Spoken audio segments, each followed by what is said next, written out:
My beautiful classmate mocked me for quitting high school. Years later, my son and I ran into her, and she insulted him, saying son of a high school dropout. My son replied, she's fired. Oh, he looks as dumb as you. I guess kids of someone who dropped out of middle school are also stupid, said a classmate named Catherine, who for some reason always looked down on me. She glanced at Ryan's face. Catherine was a Harvard graduate. She was good looking but had a terrible personality. That's what she said after looking at Ryan. I could tolerate being mocked myself, but it pained me when she insulted my son. Despite my patience, I raised my voice. His education level doesn't matter. Just because you went to Harvard doesn't give you the right to speak to my son like that. Seeing this, Ryan spoke in a cold voice, Dad, this woman. It's Mrs. Smith, right? Should we fire her? Ryan might look like he's 10, but he's no ordinary 10-year-old. Catherine would later come to realize this. My name is John, probably a very average 8th grader at that time. I was part of the soccer team, sometimes on the bench, sometimes not. Unlike the noticeable guys, I didn't have a girlfriend. Just an utterly average 8th grader. I had one strength and one weakness. My strength was math. I wasn't good at all subjects, but for some reason, math just clicked for me. I solved problems without much struggle, even if it was an advanced problem I saw for the first time. I was the only one in my grade who could solve some tough problems, and I had been holding the top rank in math since admission. I especially loved binary numbers. It felt romantic to count in a system other than base 10. It felt like a game and was very fun. On the other hand, my weakness, or rather, the person I couldn't stand, was a beautiful classmate named Catherine Smith. For some reason, Catherine treated everyone else normally, but she was cold to me. We used to play together in early elementary school and even visited each other's houses. But around our school trip in elementary school, she suddenly became distant and would only speak ill of me. John, don't slack off during cleaning.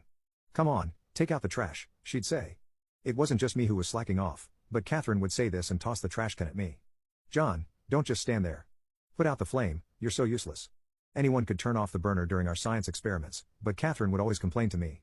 Moreover, she'd say things like, I can't touch that alcohol lamp now that John has touched it, as if I were something dirty.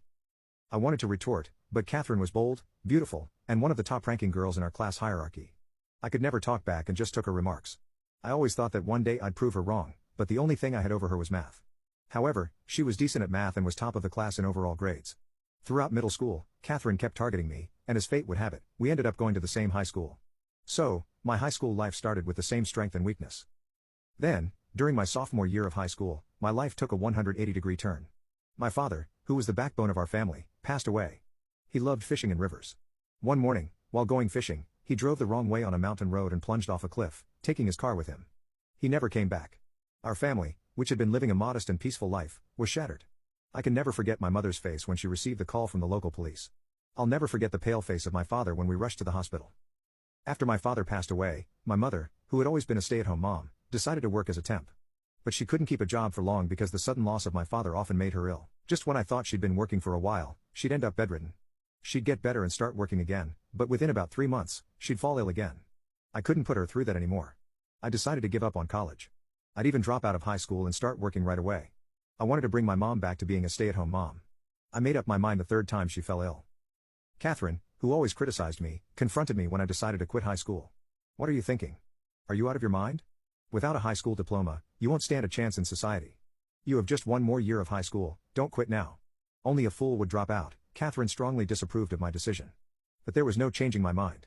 I handed in my resignation that week and left high school by the weekend. After quitting, I first took a part-time job at a local convenience store. I'd never worked before, since my high school didn't allow part-time jobs, so every day was a new experience for me. It was tiring, but I had committed to supporting our livelihood, and there was no turning back. As I got used to the convenience store job, I began to work part-time at a British pub in the evenings. My mother, seeing the occasional burns I came home with, would cry, worried about my erratic lifestyle. Still, not everything about the job was tough. As I continued with my part-time jobs, a new chapter began in my life. There was a woman named Kate who worked as a server at the pub. Kate attended a renowned state university nearby, studying robotics. Kate and I started chatting a little more during the hours when there were fewer customers. It turns out robotics involves a lot of math, and I found the college lectures Kate shared with me really interesting. Gradually, I became interested in robotics. Whenever I wasn't scheduled at the convenience store during the weekdays, I'd go to the university with Kate and secretly attend lectures. The classes were challenging, with many unfamiliar theories, but I'd borrow Kate's student ID to study in the library afterward. Sometimes I'd wonder if I'd be attending that university if it weren't for my father's accident. But I found fulfillment in my busy workdays, and there was a sense of accomplishment in supporting my mom. Above all, experiencing my first love was wonderful. Kate, being 3 years older, seemed very mature. Every conversation with her was stimulating, yet when we'd stroll by the riverbank, her expressions were childlike and adorable. I wanted to protect Kate's smile forever.